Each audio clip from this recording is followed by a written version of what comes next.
அங்கண்மான் ஞாலத்தரசர் அபிமான பங்கமாய் வந்து நின் பள்ளிக்கட்டிற்கீழே சங்கமிருப்பார் போல் வந்து தலை பெய்தோம். கிங்கிணி வாய்ச்செய்த தாமரை பூ போலே செங்கண் சிறுச்சிறுதே எம்மேல் விழியாவோ திங்களும் ஆதித்தனும் எழுந்தாற்போல்.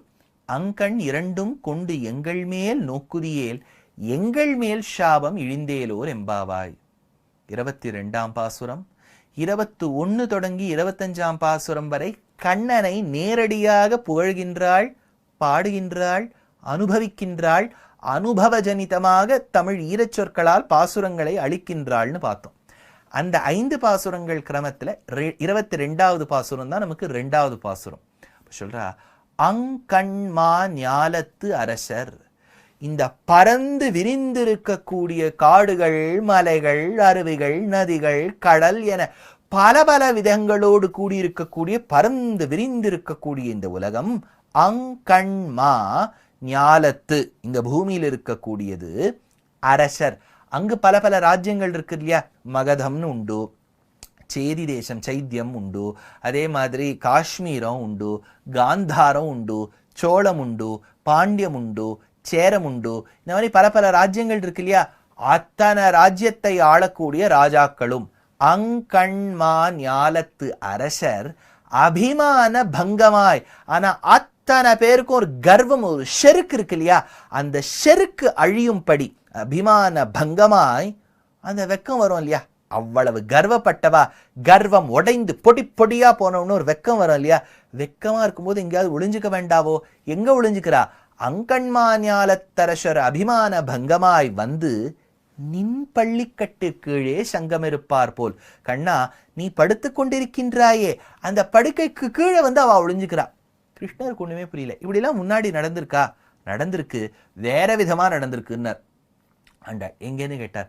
ஏன்னா ஒரு காலகட்டத்தில் தக்ஷகன் என்கின்ற பாம்பு பரீட்சித்து என்கின்ற ராஜாவை கொல்ல, இதை பிற்காலத்தில் தெரிந்து கொண்ட அந்த பரீட்சித்தின் பிள்ளையான ஜனமேஜயன் சர்ப்பசத்திரம்ங்கிற யாகம் நடத்த, அந்த சர்ப்பசத்திர யாகத்தில் விதவிதமான உலகத்தில் இருக்கக்கூடிய பாம்புகள் மந்திர சக்தியினால் வந்து நெருப்பில் விழ, தக்ஷகன் அபயம் தேடி இந்திரனிடத்தில் செல்ல, இந்திரனும் கவலைப்படாதே, என் ஆசனத்தின் கீழே நீ சுற்றிக்கொள், உன்னை யாரும் ஒன்றும் பண்ண மாட்டான்னு ஒரு அசட்டுத்தனமா ஒரு அபயம் கொடுக்க அபயப்பிரதானம் பண்ண, அதை தெரிந்து கொண்ட புரோகிதரானவர் தக்ஷகாய ஸ்வாகான்னு சொல்லியிருக்கணும், இந்திரனோடு சேர்த்திருக்கா, இந்திராய தக்ஷகாய ஸ்வாகான்னு விட்டார். இந்திரன் பயந்து விட்டான், உதறி விட்டான், போய்விடு தக்ஷகா என்று. அந்த தக்ஷகனை இந்திரன் அபயம் கொடுத்து செவனம், அதாவது கையை விட்டுட்டார். ஆனா அச்சுதனாக இருக்கக்கூடிய நீ யாருக்காவது அபயம் கொடுத்தா கவலையப்படாத, என் உயிரே போனாலும் உன்னை காப்பாத்துவேன்னர். விபீஷணன் வந்தார். விபீஷணா, உனக்கு மட்டும் நான் அபயம் கொடுக்கிறேன்னு நினைக்காத, உங்க அண்ணா ராவணன் வந்தாலும் அபயம் கொடுப்பேன். விபீஷணோவா ராவணோவா. அதே விதத்தில் அங்கண்மாஞாலத்தரசர் அபிமான பங்கமாய் வந்து நின் பள்ளிக்கட்டிற்கீழே சங்கமிருப்பார் போலே, கூட்டம் கூட்டமா திரண்டிருக்காளாம். அபிமானம் கர்வம் எல்லாம் தொலைந்து அவ்வளவு அரசர்களும் கிருஷ்ணர் கட்டில் கீழே நின்றுருக்கா. அபிமான பங்கமாய் வந்து நின் பள்ளிக்கட்டிற்கீழே சங்கமிருப்பார் போல் வந்து தலைப்பெய்தோம் கிங்கிணிவாய் செய்த தாமரை பூ போலே. அவா மட்டும் வந்திருக்கான்னு நினைக்காத, அவளுக்கு ஒரு காலகட்டத்துல கர்வம் இருந்தது, ரொம்ப செருக்கோட இருந்தா, உடஞ்சது, உன் திருவடிக்கு வந்தா. எங்களுக்கு கர்வமே இருந்தது கிடையாது. ஏதாவது பெருமைன்னு சொல்றதுக்கு இருந்தாதானே கர்வம் இருக்கும், அது இருந்ததே கிடையாது. நாங்களும் சகோஷ்டியராய் அவளோடு சேர்ந்து கட்டிலுக்கீழே நின்றுட்டு இருக்கோம். கிங்கிணிவாய் செய்த தாமரை பூ போலே. அப்போது நீ எங்களுக்கு அருள் எப்படி பாலிக்க வேண்டும் தெரியுமோ? கிங்கிணிவாய் செய்த தாமரை பூ போலே. ஒரு சிலம்புன்னு போட்டு பாருங்க. அந்த சிலம்புல பார்த்தேன்னா குட்டி குட்டி மணி இருக்கும். அது நம்ம கண்ணுக்கு தெரியும், ஏன்னா ஒரு துவாரம் ஓப்பன் ஆயிருக்கும். அந்த மணி வெளியே வராது. நீ இப்படி இப்படியே அசிச்சேடலாம், ஓ மணி தெரியுதே, ஆனால் வெளியில வராது. அதுதான் ஆச்சரியம், அந்த சிலம்பில் இருக்கக்கூடிய ஆச்சரியம். அதனால தான் கண்ணகியினுடைய சரித்திரம் முழுக்க சிலம்பிலேயே தானே ஓடுறது. அப்பேற்பட்ட சிலம்பில் இருக்கக்கூடிய மணி உன்னுடைய நேத்திரங்கள் மாதிரி இருக்கு கிருஷ்ணா. கிருஷ்ணா கேட்ட, என்ன நேத்திரம் மாதிரி இருக்கா? ஆமா, செங்கண் சிறுச்சிறுதே எம்மேல் விழியாவோ. அதாவது கிங்கிணி வாய் செய்த தாமரை பூ போலேன்னு சொல்லிட்டு எதுக்கு ஆண்டாள் சொல்றானா, ஒரு கண்ணானது ஒரு மாதிரி அரையும் குறையுமா பிரிஞ்சிருக்குன்னு வச்சுங்க. முழுக்க மூடல, முழுக்க திறக்கல. அப்ப கண்ணுல இருக்கக்கூடிய அந்த பாகம் இப்படியும் அப்படியே போயிட்டு வரும்போது அந்த சிலம்புல இருக்கக்கூடிய மணி மாதிரி இருக்கான். அதனால கிங்கிணிவாய் செய்த தாமரை பூ போலே. அது எப்படி அந்த சிலம்பு இருக்கோ, செங்கண், அப்பேற்பட்ட நேத்திரங்களோடு கூடிய கண்ணா செங்கண், சிறு சிறுதே, கொஞ்சம் கொஞ்சமா, எம்மேல் விழியாவோ, எங்கள் மீது விழியாகாதோனா எங்கள் மீது கருணை பொழியாதோ. அதனால்தான் ஒருவேளை பெருமாளுடைய நேத்திரங்கள் திறந்து விட்டால், அந்த நேத்திரங்களால் நம்மளை அருள் பாலித்து விட்டால், செல்வத்தில் நாம் திளைத்து கொண்டிருக்கும் போது பகவானையே மறந்து விடுவோம் என்கின்ற பயத்தில் திருவேங்கடமுடையான் திருமண் இப்படி போட்டு இருப்பார். கொஞ்சம் தான் கண்ணு அங்க இங்க தெரியும். நேத்திர தரிசனம்ங்கிறது வாரத்துல ஒரு நாள் தான், பாக்கி நாள் மூடி இருக்கு இல்லையா? காரணம் என்ன? ஏன்னா அவர் முழுக்க நமக்கு அனுகிரகம் கொடுத்துட்டான்னு வச்சுக்கோ, ஒண்ணுமே இல்லை, அவரை மறந்துடுவோம். யார் அனுகிரகம் பண்ணியிருக்காரோ அவரை மறந்துடுவோம். வெயில் இல்லையேல் நிழலில் இன்பமும் உண்டோ, துயர் இல்லையேல் ஐயனை நினைப்பார் உண்டோன்னு பாபநாசம் சிவன். அதே மாதிரி இந்த இடத்துல பகவானுடைய நேத்திரங்கள்லேருந்து கருணை எப்படி வழணும்னா, செங்கண், அப்பேற்பட்ட நேத்திரங்கள், சிறு சிறுதே, எதுவுமே கொஞ்சம் கொஞ்சமா குடிக்கணும். இப்போ இந்த ஃபிட்னஸ் ட்ரெயினர்ஸ்லாம் இருக்கா இல்லையா, அவளை தீர்த்தம் குடிங்கோம்பா, ஒரு 3-4 லிட்டர் குடிங்கோம்பா. குடிங்கோன்னு சொல்லிச்சு எப்படி சொல்லுவா தெரியுமா? அப்படியே ஃபுல்லாக கல்ப் பண்ணாதீங்கோ, அப்படியே ஒரு துளியும் அனுபவிச்சு wet your lips and then have it drop by ட்ராப்பும்பா. அந்த மாதிரி செங்கண் சிறு சிறுதே எம்மேல் விழியாவோ. நீ கண்ணை சட்டுன்னு திறந்து பார்த்துட்டியானா உன்னுடைய அந்த கருணையின் வெள்ள எங்களை அடிச்சுன்னு போயிடும். அதனால சிறு சிறுதே, கொஞ்சம் கொஞ்சமா எங்களை பாரு கிருஷ்ணா, சிறு சிறுதே எம்மேல் விழியாவோ, உன்னுடைய விழியான பார்வை எங்கள் மீது படாதோ, விழியாவோ. திங்களும் ஆதித்தனும் எழுந்தார் போல். திங்கள் அதாவது இருக்கக்கூடிய சந்திரன், ஆதித்தன் இருக்கக்கூடிய சூரியன், திங்களும் ஆதித்தனும் எழுந்தார் போல். சந்திரனும் சூரியனும் உதிச்சா மாதிரி ஒரு நேத்திரங்கள் இருக்கணும். நீங்க உடனே அஸ்ட்ரானமி படிச்சிருக்கீள், ஐயோ சூரியன் தகிக்குமே, இது குளிர்விக்குமே, அது எம்மாம்பெருசு, இந்த சந்திரனாவது எத்துணுண்டு, ஒத்த கண்ணு மாதிரி இருப்பாரா? அப்படி இல்லை, ரெண்டுமே நமக்கு வெளிச்சம் கொடுக்குறது. பகல் வேளையில் சூரியன், இரவு வேளையில சந்திரன். என்ன அமாவாசையா அப்பப்போ வந்துட்டு போறது, ஆனா வெளிச்சம் கொடுக்கறதோனோ. நல்ல திங்களும் ஆதித்தனும் எழுந்தார் போல். உன்னுடைய நேத்திரங்கள்ல இருக்கக்கூடிய அந்த பார்வை அப்படி இருக்கணும். அப்படின்னா என்ன, ரெண்டுமே சூரியனா அமைஞ்சுடுத்துனா எங்க பாவங்களை பார்த்து எரித்து விடுவாய். இரண்டு கண்களும் சந்திரனாக இருந்து விட்டால் சாஸ்திரம் வேணான்னு ஆயிடும். சாஸ்திரத்துல சொல்லி இருக்கிறபடியும் இருக்கணும், அதே சமயத்தில் உன் கருணையும் இருக்க வேண்டும். அதனால திங்களும் ஆதித்தனும் எழுந்தார் போல் அங்கண் இரண்டும் கொண்டு எங்கள் மேல் நோக்குதியேல். அப்பேற்பட்ட திருநேத்திரங்களை கொண்டு எங்கள் மேல் நோக்குதியேல். பாவம் செய்த இந்த ஜீவாத்மாக்கள் மீது பார்த்தால் எங்கள் மேல் நோக்குதியேல், எங்கள் மேல் சாபம் இழிந்தேலோர் எம்பாவாய். அகம் துவா சர்வ பாபேபியோ மோக்ஷயிஷ்யாமி மாசுச்சஹா என்று கூறினாயே கண்ணா, நான் என்னுடைய பரத்தத்தினால் நீ செய்திருக்கக்கூடிய அத்தனை பாவங்களையும் சரணாகதி செய்தால் போக்குவேன்னு சொன்னியோனோ, அப்பேற்பட்ட பெருமையோடு கூடிய கண்ணா, உன் நேத்திரங்களால் எங்களை பார். அங்கண் இரண்டும் கொண்டு எங்கள் மேல் நோக்குதியேல், எங்கள் மேல் சாபம் இழிந்தேலோர் எம்பாவாய். அப்போதுதான் நாங்கள் ஜன்மாந்தரமா பண்ண பாவங்கள், அபராத சஹஸ்ர பாஜனம் பதிதம் பீமபவாரணவோதரே அகதிம் சரணாகதம் ஹரேஹே, அதனால் எத்தனையோ ஜன்மாக்களாக செய்த பாவம் நீ எங்களை பார்த்தால்தான் தீரும், பார்த்துவிடு கண்ணான்னு சொல்லக்கூடிய பாசுரமா இது 22வது பாசுரம். அங்கண்மா ஞாலத்தரசர் அபிமான பங்கமாய் வந்து நின் பள்ளிக்கட்டிற்கீழே சங்கமிருப்பார் போல் வந்து தலை பெய்தோம். கிங்கிணி வாய்ச் செய்த தாமரை பூ போலே செங்கண் சிறுச்சிறுதே எம்மேல் விழியாவோ. திங்களும் ஆதித்தனும் எழுந்தார் போல் அங்கண் இரண்டும் கொண்டு எங்கள் மேல் நோக்குதியேல், எங்கள் மேல் சாபம் இழிந்தேலோர் எம்பாவாய். ரொம்ப அழகான ஒரு பாசுரம் இது. கண்ணனை துயில் எழுப்புவதற்காக ஆண்டாள் அமைத்த 5 பாசுரங்கள், 21 தொடங்கி 25ஆம் பாசுரம் ஈராக இருக்கக்கூடிய பாசுரங்களில் 2ஆம் பாசுரம் 22ஆம் பாசுரம் இது. அபிமானம், அகங்காரம். அகங்காரம்னு சொன்னா 2-3 விதத்தில் கொள்ளலாம். பிரகிருதி மண்டலம் உருவாகும் போது பிரகிருதி, மகத்து, அகங்காரம்னு ஒண்ணு வரும். அப்ப அகங்காரம் குணங்களோடு சேர்ந்து சத்வ ரஜஸ் தமசோடு சேர்ந்து சாத்வீக அகங்காரம், ராஜச அகங்காரம், தாமச அகங்காரம்னு மாறும். அது உயர்ந்த சிருஷ்டி காலத்தில் இருக்கக்கூடிய அகங்காரம். இன்னொரு அகங்காரம் வேதாந்த பரமாக சொல்லும் போது அனகத்தை அகமாக நினைத்தல். ஷரீரம் வேறு, ஆத்மா வேறு. ஷரீரத்தை குறிக்கக்கூடியது பெயர்கள், சுரேஷ், ரமேஷ், கொட்டீஷ், இந்த மாதிரி பெயர்லாம் இருக்கு இல்லையா, இதெல்லாம் வந்து ஷரீரத்தை குறிக்கும். உள்ள இருக்கக்கூடிய ஆத்மாவை குறிக்கக்கூடிய சொல் அகம், ஐ மட்டும்தான். அதனால உடம்பு வேற, ஆத்மா வேற. ஆனா உடம்பையே ஆத்மா என்று நினைத்தால் அனகத்தை, எது அகம் இல்லையோ, உடம்பு அகம் இல்லை, அந்த அனகத்தை அகமாக நினைத்தால் அதற்கு அகங்காரம்னு பேர். 2. 3வது சாதாரண பிரயோகத்துல அகங்காரம்னா அபிமானம்னு அர்த்தம். ஒரு ஃபால்ஸ் பிரஸ்டீஜ், அரகன்ஸ், பிரைட் இருக்கு இல்லையா, அது அகங்காரம். அபிமானம், அந்த அகங்காரம் 3வது அர்த்தம் சொன்னேனே, பங்கமாய் அழிய பெற்று வந்து, அந்த அபிமானம் அழிஞ்சுட்டான என்ன ஆகும், வந்து நெருங்கி வந்து நின் பள்ளி, நீ சயனித்திருக்கக்கூடிய கட்டிலுக்கீழே, கட்டிலின் அடியில் சங்கம் கூட்டமாக இருப்பார், தரிசனம் செய்ய காத்திருக்கிற அங்கண்மா, அழகிய இடங்களை உடைய பெரிய.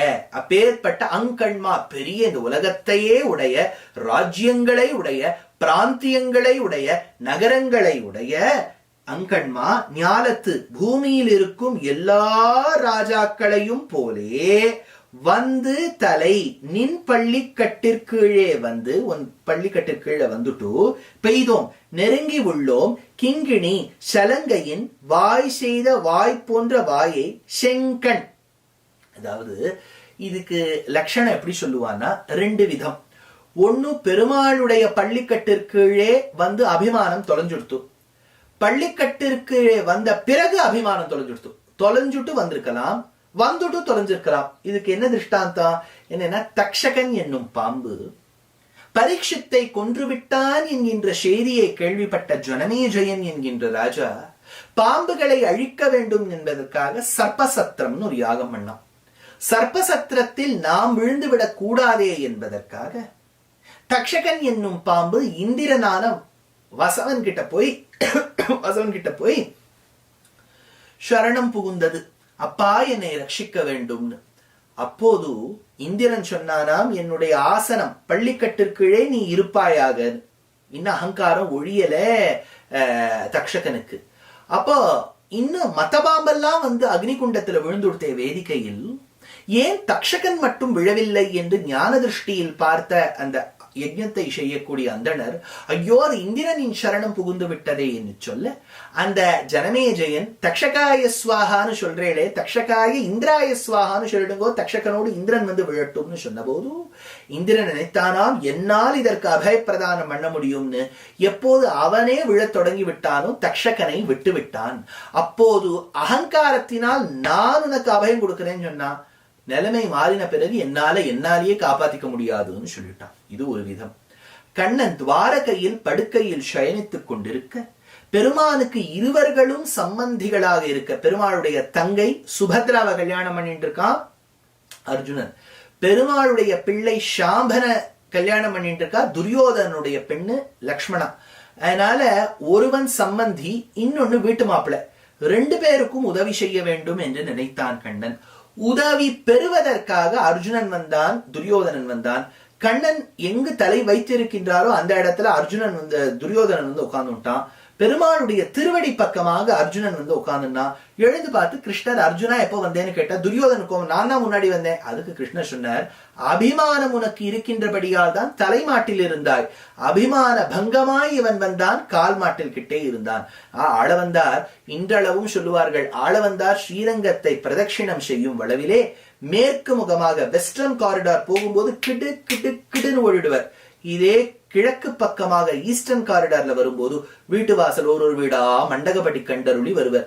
சுவாமி மேற்கு பக்கமா போகும்போது ஓடிட்டார், கிழக்குல ஏன் அப்படி வேகமா வராமல் மெதுவா வந்தார்?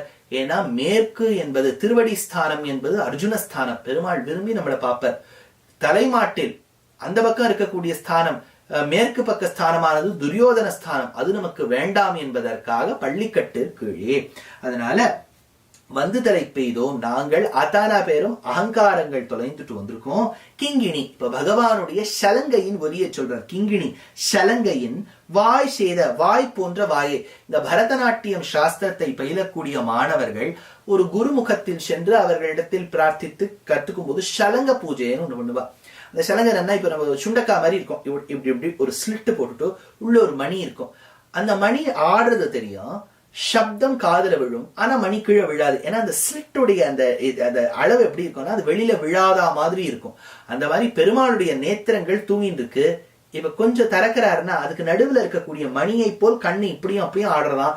அந்த மணியின் பிரபாவம் தானே நமக்கு தேவை. அதனால வாய் செய்த வாய் போன்ற வாயை செங்கண் செய்தவனான சிவந்த திருக்கண்களை உடைய தாமரை பூ, செந்தாமரை போலே பூ போலே சிறு சிறுதே சிறுக சிறுக எம்மேல் எங்களின் மேல் விழியாவோ, மலர்ந்திருக்காதோ, அந்த அருள் எங்கள் மீது வராதோ.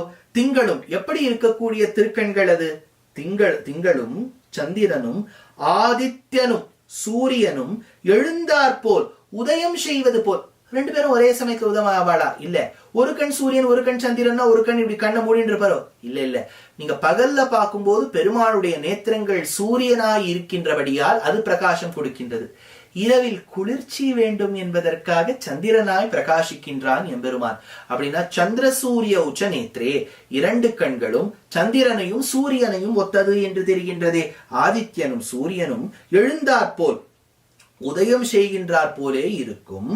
அங்கண் அப்பேற்பட்ட கண்கள், சந்திரனை போல குளிர்விக்கக்கூடிய கண்கள், சூரியனை போல் எதிராளியின் பாவத்தை ஒழிக்கவல்ல கண்கள், அந்த கண்களின் பிரபாவம் எங்கள் மீது விழாதோ. அங்கண் அப்பேற்பட்ட அழகிய கண்கள் இரண்டும், ஒன்றல்ல இரண்டு கண்களும் கொண்டு எங்கள் மேல் கட்டாட்சிக்க வேண்டும் என்பதற்காக எங்கள் மேல் நோக்குதியேல் செலுத்துகிறாய் ஆகில் எங்கள் மேல் எங்களிடத்திலிருந்து சாபம் பாபமெல்லாம் இழிந்து ஏலோர் எம்பாவாய், அழிந்து விட வேண்டும் பகவானே என்று பிரார்த்திக்கின்றாள் ஆண்டாள். இந்த பாசுரமானது தேசிகனை எங்கனே குறிக்கும் என்று பார்த்தால், அபிமான பங்கமாய் அந்த ஸ்ரீரங்கத்தில் இருந்த ஒரு பெரிய மகான், ஒரு பெரிய புலவர் தேசிகனோடு போரிடுவதற்காக வந்தார். எப்படி? ஒரு போட்டி விதத்தில் ஒரு போர். யார் அதிகமான சம்ஸ்கிருத ஸ்லோகங்களை ஏற்றுவார்கள் அப்படிங்கிற பட்சத்துல ஒரு ஜாமத்தில் எத்தனை பண்ண முடியும் நினைச்சு அவர் எழுதுறார், தேசிகனும் எழுதுறார், ஊர் மக்கள் எல்லாம் பார்த்துட்டே இருக்கா. ஆயிரத்து ஒரு ஜாமம் அவர் சொன்னார், பெருமாளுடைய பாத கமலங்கள் மீது 300 ஸ்லோகம் நான் எழுதியிருக்கேன் அப்படின்னார். தேசிகனை பார்த்து கேட்டார், நீர் எத்தனை எழுதியிருக்கீர்? அடியேனுக்கு என்ன தெரியும், பெருமாளுடைய பாதங்களை போற்றி பாடுவதற்கான தகுதி அடியேனுக்கு இருக்கா இல்லையான்னு தெரியல. பகவானுடைய பாத கமலங்களை சுமக்கக்கூடிய பாதுகையின் பிரபாவத்தை நான் 1008 ஸ்லோகம் பாதுகா சஹஸ்ரம்னு எழுதியிருக்கேன்னு சொன்ன போது வியந்து விட்டார் இந்த கவி. அதனால அவருடைய அபிமானத்தை பங்கப்படுத்தின தேசிகன். அபிமான பங்கமாய் அதை எழுதணும் நினைச்சவருடைய அபிமானத்தை அழித்து, தாமரை பூ போலே பாத கமல சஹஸ்ரம் தானே அவர் எழுதணும்னு நினைச்சார். 300 தான் எழுதியிருக்கார். ஆனா பாத கமலத்தை பத்தி தானே சொல்லணும்னு நினைச்சார். தாமரை பூ போலே இருக்கக்கூடிய பாதங்களை அவர் எழுதணும்னு நினைச்சார். ஆனா தேசிகனோ பெருமாளுடைய 2 பாதுகையும் எழுதினர். இந்த 2 பாதுகையும் பாதுகாதேவி அந்த அனுகிரகத்தை தான் பிரார்த்திக்க வேண்டும் நினைச்சார் இல்லையா. அதனால 2ம் கொண்டு எங்கள் மேல், அந்த பாதுகை 2ம் கொண்டு அந்த அனுகிரகத்தை எங்கள் மீது பொழிய மாட்டீர்களா என்று பிரார்த்திக்க வல்ல விடத்தில் இது பாதுகா சஹஸ்ரத்தை ரச்சனம் பண்ண சுவாமி தேசிகனின் வாழ்க்கையில் உள்ள முக்கியமான சம்பவத்தை குறிக்குமா போலேயும் இருக்கு. இந்த பாசுரத்தை பார்த்தா தெரியுது. திருப்பாவையில் ஆண்டாள் 21ஆம் பாசுரம் தொடங்கி 25ஆம் பாசுரம் வரை கண்ணனை பிரார்த்திக்க வேண்டும், கண்ணனை எழுப்ப வேண்டும் என்பதற்காக அவனுக்கென்று தனித்து பாடக்கூடிய திருப்பள்ளி எழுச்சி. 6 தொடங்கி 15 வரை பாகவதோத்தமர்களுக்குண்டான திருப்பள்ளி எழுச்சி. 21லேருந்து 25 பகவானுக்குண்டான திருப்பள்ளி எழுச்சி. அந்த வரிசையில் 22ஆம் பாசுரம் ரொம்ப அழகான பாசுரம், பல கருத்துக்களை தன்னிடத்தில் கொண்ட பாசுரம். அங்கண்மா ஞாலத்தரசர். அங்கண்மா பறந்து விரிந்திருக்கக்கூடிய இந்த பூமி, பூமண்டலம். அதுல பாரத தேசம் மட்டும் இல்ல, எத்தனையோ தேசங்கள் இருக்கு. இப்ப சைனா போல ஒரு பழைய சிவிலைசேஷனும் இருக்கு. ஈஜிப்ட் அதெல்லாம் பழைய சிவிலைசேஷன். சுமேரியன், பெர்ஷியன், மெசபடேமியன், இந்த மாதிரி பல பல சிவிலைசேஷன். எத்தனையோ நாடுகள். ஆனா அந்த அத்தனை நாட்டையும் கட்டி ஆண்ட மன்னர்கள். அங்கண்மா ஞாலத்து அரசர், அப்பேற்பட்ட அரசர்கள், மொனார்க்ஸ். அபிமான பங்கமாய் வந்து நின் பள்ளி கட்டிற்கீழே. அவர்களுக்கு ஏதோ அபிமானம், கர்வம், என்னை செருக்கு, நான் தானே ராஜா, என்னை காட்டிலும் சிறந்தவன் உண்டா என்கின்ற கர்வம். அந்த கர்வம் தோற்கடிக்கும்படி அங்கண்மா ஞாலத்து அரசர் அபிமான பங்கமாய் வந்து நின் பள்ளி கட்டிற்கீழே. ஆண்டாடின வெளியில தான் நின்று இருக்கா. ஆனா அவளுக்கு தெரியுது, நிறைய பேர் கூட்டம் கூட்டம் கூட்டம் கூட்டமா கிருஷ்ணனுடைய படுக்கை கீழே இருப்பாளே. அது யாரா இருக்கும்? ஓஹோ, இந்த பூமண்டலத்தை முழுக்க ஆண்டு நானே ஆண்டேன் என்கின்ற கர்வத்தோடு இருக்கக்கூடிய மன்னர்கள் ஒத்தர் 2 பேர் இல்ல, கூட்டம் கூட்டமா சங்கம் இருப்பார் போல், சங்கமா கூட்டம் கூட்டமா வந்து நின் பள்ளிக்கட்டிற்கீழே. இப்ப இந்த பூனை நாயை வளர்க்குறவா கூட பார்த்தேன்னா, இங்கேயாவது பட்டாசு வெட்டிச்சுதுன்னு வச்சுக்கோ, உடனே நாய் பயந்து ஓடி வந்து அப்படியே சோஃபா கீழே கட்டில் கீழே எல்லாம் போய் உட்காந்துட்டோம். அதுக்கு பயம். ஏன்னா எப்பவுமே நாய்களுக்கு நம்ம மனிதர்களை காட்டிலும் அதுங்களுக்கு கேட்கிற சக்தி ஜாஸ்தி, டிசிபிள் லெவல் ஜாஸ்தி. நமக்கு கூட காதில் கேட்டிருக்காது டிரான்ஸ்ஃபார்மர் வெடிக்கிறது, ஆனா அது நாய்க்கு கேட்டு அது பயப்படும். எப்படி அந்த நாயும் பூனையும் பயந்து போய் கட்டில் கீழே வருதோ, ராஜாக்கள்லாம் கீழே போய் ஒளிஞ்சு போனான். ராவணன் கீழே கீழே எட்டி பார்த்தா ராவணன், கம்சனி வாழலாம் பயந்து பயந்து உட்கார்ந்து இருப்பான். அபிமான பங்கமாய் வந்து நின் பள்ளிக்கட்டிற்கீழே சங்கம் இருப்பார் போல் வந்து தலை பெய்தோ. இது ஆண்டாள் கிருஷ்ணருடைய வைபவத்தை இந்த இடத்துல கொண்டாடுறா. எப்படி கொண்டாடுறா அப்படின்னு பார்த்தா, கிட்டத்தட்ட ஒரு திருஷ்டாந்தம் பார்க்கலாம். பெருமாள் நம்மை ரட்சிப்பவன். யார் காலில் நம்ம விழணும்னா, யாரு நம்மளை எக்காலத்திலும் கைவிடாதவனோ. கைவிடாதவனுக்கு என்ன பேர்? அச்சுதன் பேர். அந்த அச்சுதன் தான் நம்மை ரட்சித்து கொடுப்பான். அந்த அச்சுதன் காலில் போய் விழணும். அதனால்தான் ருக்மிணி பிராட்டியும் சுத்வா குணான் புவன சுந்தர ஷண்மதாந்தே நிர்விஷ்ய கரண விவரைஹி ஹரதோங்கதாபம் ரூபம் திருஷாம் திருஷமதாம் அகிலார்த்தலாபம் துவயி அச்சுதான் அச்சுதனை விழித்தாள். அப்படின்னா கிருஷ்ணர் நம்மளை ரட்சித்து கொடுப்பார். இதற்கு ஒரு சின்ன திருஷ்டாந்தம், நேர்மறையான திருஷ்டாந்தம் ஸ்ரீ மகாபாரதத்துல. என்னன்னா, தக்ஷகன் என்கின்ற பாம்பு கடித்து ஒருத்தர் செத்து போவார். யார் அது? பரீட்சித். அப்போ அந்த தக்ஷகன் கடித்து விட்டு பரீட்சித் உயிரை விட்டு விட்டான், துறந்து விட்டான். அப்ப பரீட்சித்துக்கு ஒரு பிள்ளை, அந்த ஜனமேஜயனுக்கு பிற்காலத்துல தெரிய வருது நம்ம அப்பாவை கொன்னது ஒரு பாம்புன்னு. அப்ப சர்ப்பசத்திரம்னு யாகம். இந்த சர்ப்பசத்திர யாகத்துல நிறைய பாம்புகள் தானா இதுல விழுந்து விழுந்து செத்து போகுது. இந்த பாம்புகள் விழுந்து செத்து போகணும்னு யார் சாபம் கொடுத்தா? Very good. கத்ரு மகாபாரதத்தின் தொடக்கத்துல சர்ப்பசத்ரே வர்த்தமானே, நிச்சயமா நீங்கள்லாம் சர்ப்பசத்திரத்தை போவேன்னு எல்லா பாம்பும் பொத்து பொத்து பொத்து பொத்துன்னு விழருது. அப்போது தக்ஷகனுக்காக தான் பிரதமமா யாகம் பண்ணியிருக்கான். தக்ஷகன் மட்டும் வரல, ஏன்னா தக்ஷகன் இந்திரன் கிட்ட சரணாகதி பண்ணியிருக்கான். அவன் இந்திரன் பள்ளிக்கட்டு கீழே வச்சுதான் ஜாகிரதையா, okay no problem Takshak, stay with me அப்படின்னு சொல்லிட்டான். இப்ப இங்க இருந்த புரோஹிதர் சொன்னார், ஐயோ தக்ஷகன் அங்கே விழுந்து இருக்காரு. எங்க இருக்காருன்னு கேட்டார் ஜனமேஜயன். இந்திரன் கிட்ட இருக்காருனார். ஒண்ணுமே இல்ல, தக்ஷகனோடு சேர்த்து இந்திரனும் அக்னிகுண்டத்துல விழட்டோன்னு. அப்ப இந்திரன் என்ன பண்ணிட்டானா, விடு போ போ போ போ தக்ஷகான்னுட்டான். அப்படின்னு இல்லாமல் பெருமாள் எத்தனையோ கர்ப்பம் படைத்த ராஜாக்கள் கூட சரணாகதின்னு வந்து விழும்போது ரட்சித்து கொடுப்பார். ஒண்ணுமே இல்ல, ராமாயணத்துல ராவணனே ஒருவேளை வந்திருந்து கேட்டிருந்தாலும் பெருமாள் ரட்சித்து கொடுத்திருப்பார். அதனால சங்கம் இருப்பார் போல் வந்துதலை பெய்தோம் கிங்கிணி வாய் செய்த தாமரை பூ போலே. அதாவது ஒரு தாமரை புஷ்பம்னு எடுத்துக்கணும். இந்த தாமரை புஷ்பத்துல மத்திய பாகம்னு ஒண்ணு இருக்கும். அது கண்ணுக்கு அவ்வளவா தெரியாது. ஆனா சூரியன் மலர்ந்து விட்டால் அது நடுவில் தெரியும். இன்னொன்னு வச்சுக்கோ, இப்ப காலில் சிலம்புன்னு ஒண்ணு போட்டுப்பா, அதுல அழகழகா மணிகள் இருக்கும். ஒரு சின்ன துவாரம் இருக்கும், துவாரம் வழியா அந்த மணி வெளியில வந்துடாது, ஆனா அந்த மணி உள்ள போயிட்டு இருக்குங்கிறது தெரியும்.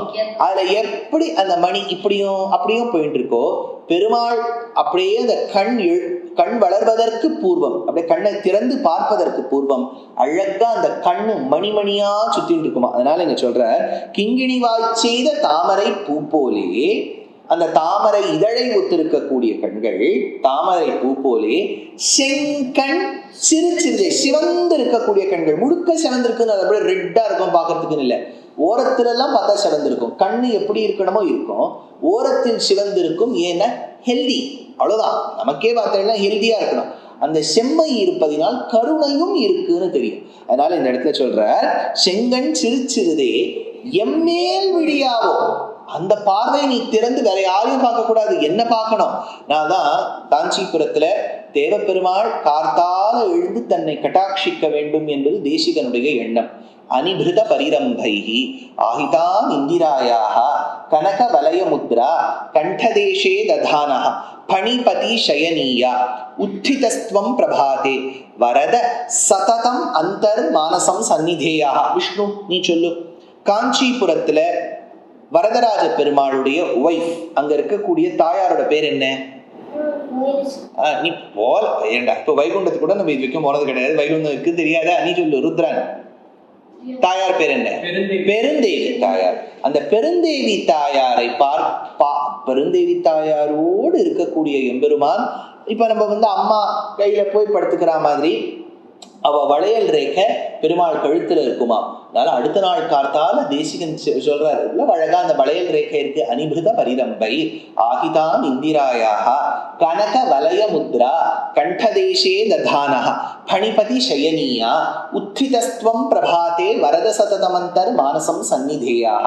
கார்த்தால சுப்பிரபாதம் நம்ம பெருமாளை பாடுறதுக்கு அவர் எழுந்துக்கிறதுக்காக இல்லை, நம்மளை எழுப்புறதுக்காக.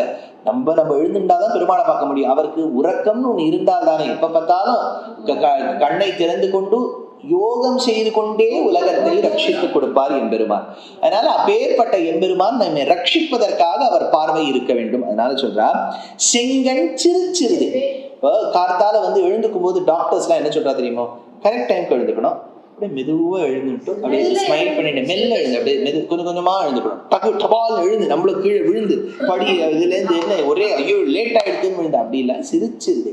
கண்ணை திறக்கும் போதும் பகவான் அவ்வளவு அழகா திறப்ப. சிரிச்சிருதே என்மேல் விழியாவோ, அதை திறந்துட்டு நீ வேற யாரையும் பார்த்துக்க கூடாது. ஆண்டாள் சொல்றாரு என்மேல் விழியாவோ, என்னதான் நீ பார்க்கணும். இது எது போல் இருக்க வேண்டும் இந்த பார்வை என்றால், ஸ்ரீ மகாபாரதத்தில் ஒரு கட்டம் பெருமாளுக்கு சொந்த தங்கை, கிருஷ்ணருடைய சொந்த தங்கை யாரு? சுபத்ராவை கல்யாணம் பண்ணிட்டவன் யாரு? அர்ஜுனன். அதனால அர்ஜுனனுக்கு போர் ஏற்படும் என்று தெரிந்து கொண்டு நம் கிருஷ்ணர் கிட்ட உதவிக்கு வரலாம் என்று அவன் வந்தான். அவனுக்கு முன்னதாகவே கிருஷ்ணருடைய சம்பந்தி யாரு? ஏன்னா துரியோதனனோட பொண்ணு கிருஷ்ணரோட பிள்ளைய கல்யாணம் பண்ணிட்டு. கிருஷ்ணரோட பிள்ளை யாரு?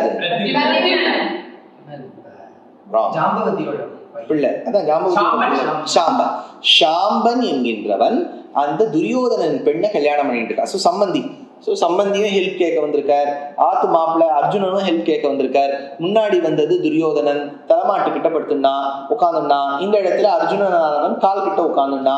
பெருமாள் எழுந்துக்கும் போது நேரம் அர்ஜுனனை பார்த்தார். பார்த்த உடனே செங்கன் சிரிச்சிருதே எம்மேல் விழியாவோன்னு அழகா அர்ஜுனனை பார்த்தார்.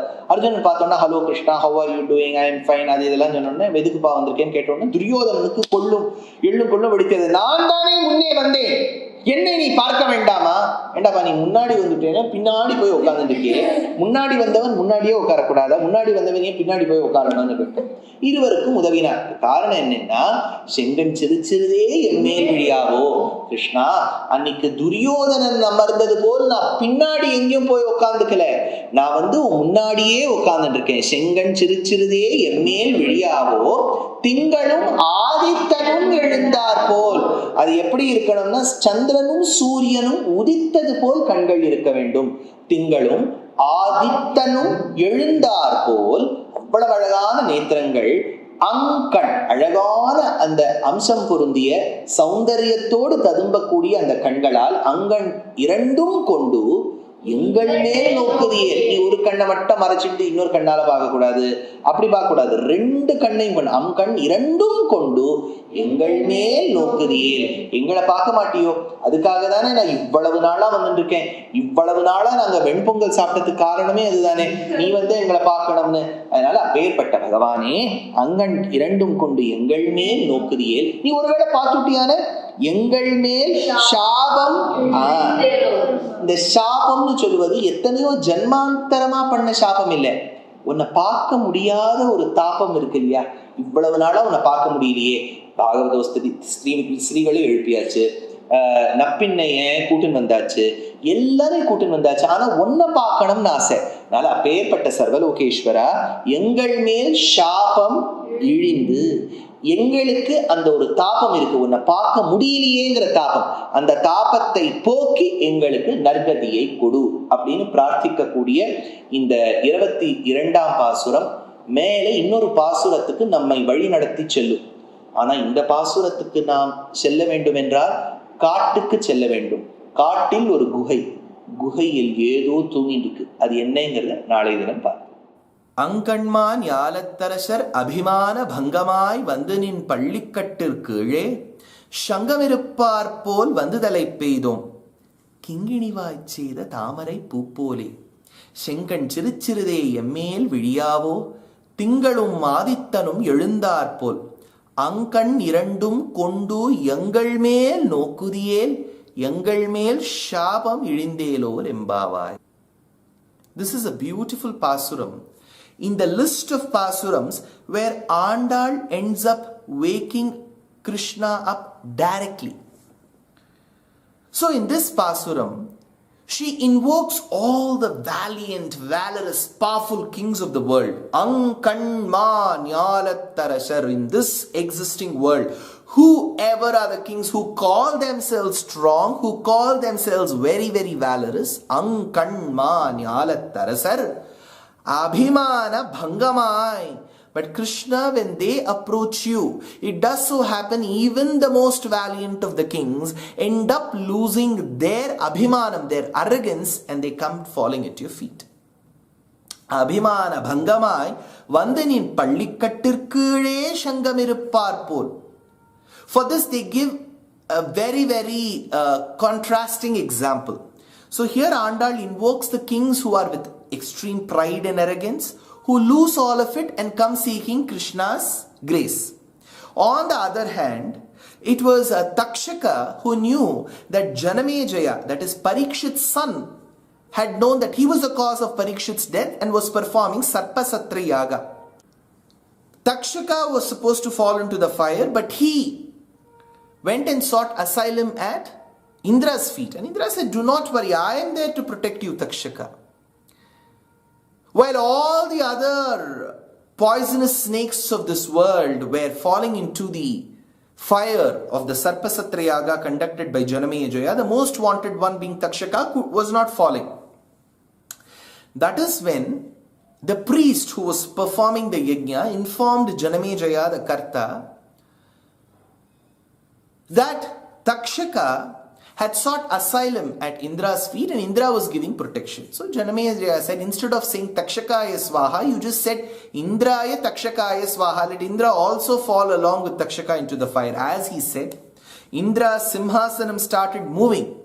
And Indra, who was always very, very desirous of power, position, money, he did not want to let go of it. So he said, no, just go away, Takshaka. So unlike Indra, who does not stick to his words of providing asylum to those who seek from him, the Lord Paramatma as Krishna will always provide asylum. He says as Rama, Sakrteva prapannaya tavasmiti cha yachate abhayam sarvabhutebhyaha dadami etad vratam mama. This is my vow that I shall provide asylum to anybody who seeks. Dadami etad vratam mama. He continues this even in Krishna Avataram. In the 66th shloka of the 18th chapter in Bhagavad Gita, he tells, Sarvadharman parityajya mamekam sharanam braja aham tva sarvapapebhyo mokshayishyami ma shuchaha. So, we have this example set right for a beautiful anecdote from Sri Mahabharatam, which the commentators have cited. While Arjuna was extremely loving and a very good friend to Krishna, Duryodhana was not so. He had ridiculed Krishna while being the messenger of the Pandavas. Nevertheless, both of them wanted to ask or seek Krishna's help in the Mahabharata Yuddham. Arjuna was married to Krishna's sister Subhadra. Duryodhana's daughter was married to Krishna's son Shambha. So both of them in their own ways wanted to seek Krishna's help. So Krishna said, I shall help to the one who comes earlier to my room. So Duryodhana went early and he sat on a simhasanam. The person who has come to seek help is sitting on a simhasanam which was very close or probably right behind Krishna's head as he was reclining. On the other hand, Arjuna came and sat on the floor very close to Krishna's feet. A few minutes later, Krishna woke up from his power nap. And as he saw, the first person whom he saw was Arjuna. And he said, Hi Arjuna, I'm very happy to see you.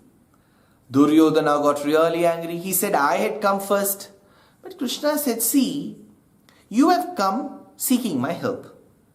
You must have sat at a place where I will be able to see you. Because when I wake up, I'll see like this and wake up. I'll not see like this and wake up. Nevertheless, you have come in the front, so you also have the right to ask. And that is how one ended up asking for the entire army. The other one said, despite you having a vow not to use any of your weapons, you are just enough. Krishna said, Arjuna. Well, Duryodhana backed the entire Narayani Sainya. So the point is, Abhimana Bhangamai Vandinin Pallikattirkile Sangamirupar Pol. Here it is only one Arjuna. There are many such kings who have lost their arrogance, who have lost their pride and have come in groups seeking your asylum. Abhimana Bhangamai Vandinin Pallikattirkile Sangamirupar Pol Vandadalai Peidom. Kinkini Cheda Tamarai Pupoli. Kinkini. So, if you see Krishna's feet, they have those beautiful anklets. And if you've noticed, even the Bharatanatyam dancers, they will have the Shalangai Puja, so they will get it as a blessing from their Guru. And the Shalangai will look like a certain, I don't know whether it's the seed or the vegetable that we say, it's called Shundakka in Tamil, where it has a slit and you can see the seeds within it. Similarly are the bells, the round balls that are attached to the shalangai, the anklets of a dancer. So there's a slit and there's a bell within, and you can see it go hither and thither, but it won't come out. And it's that which emanates the noise, the nice rhythmic noise that you hear when you see dancers dance. Similarly are the eyes of the Lord, it seems. So Andal tells, you are winning over the kings of this earth, and they are submitting their pride and arrogance at your feet. But Krishna, remember, we are little girls. We neither have pride nor arrogance. Don't treat us like them. So here we are looking to the grace that can come from your eyes. And how are your eyes? Kinginivai cheida tamarai poopole shenkan chirichirude emmel vidiyavo. Why don't you look at us with absolute mercy? Vidiyavo tingalum adittanum எழுந்தார் போல். Your eyes look as if the sun and the moon have risen together. This is very much a part of our tradition where we say Chandra Surya Ucha Netre. So here she says Tingalum Adittanum எழுந்தார் போல், but be careful. One eye could look like the sun. Do not burn us with that. The other eye looks like the moon. Give us those cool nectarine rays. Tingalum Adittanum எழுந்தார் போல் அங்கண் இரண்டும் கொண்டு எங்கள் மேல் நோக்குதியேல் எங்கள் மேல் சாபம் இழிந்தேலோர் எம்பாவாய். So only by your grace will the prapti virodhi, there are sins that are being an impediment for us from reaching you. Let those get burnt by your grace. Krishna, please look at us. Andal invokes the Lord's grace in this 22nd Pasuram.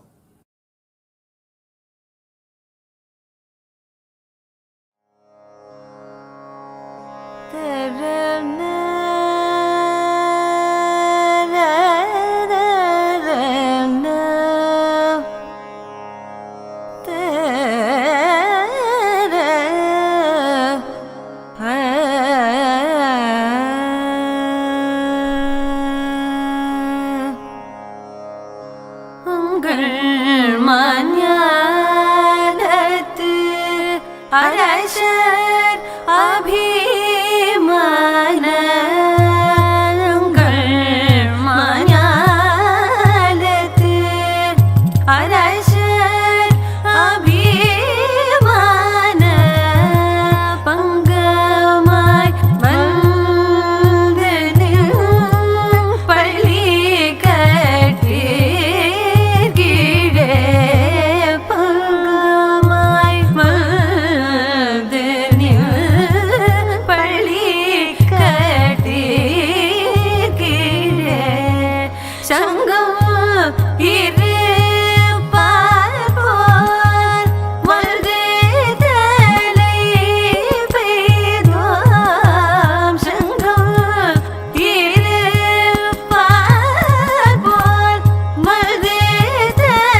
Namaskaram. In the coming months of January and February, there are very many discourses of mine, both in Tamil and in English, across different cities. The details of them have been posted on all my social media handles. Nevertheless, once more, for your attention and for your sake, I would like to read out very quickly.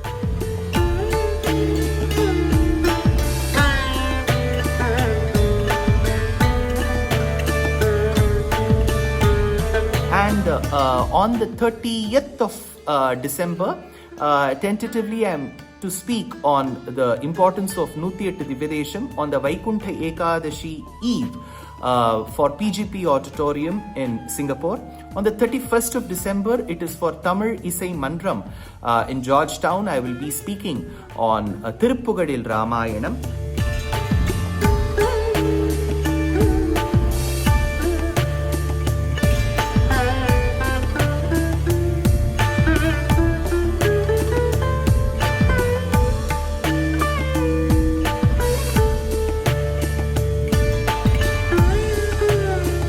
Coming to the month of January, on the 17th of Jan, I will be speaking on Narayaniyam in Wonder for Shanmukhananda in Mumbai.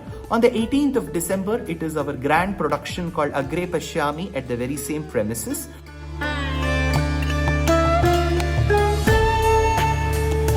First of February, I am to participate and speak at the Jain University Summit in Kochi. And 13th of February, it will be a special lecture for Shivaratri for Odakattur Mutt, which will be organized by Ramakrishna Bhajana Sabha. On the 22nd of February, for the first time, I am going to be a part of Mayuram Bhajanotsavam in the very, very famous and very close to heart Mayavaram. So that is the program for now. I know it's too many programs. All this has been put in the form of poster. Please do participate wherever you can. Namaskar.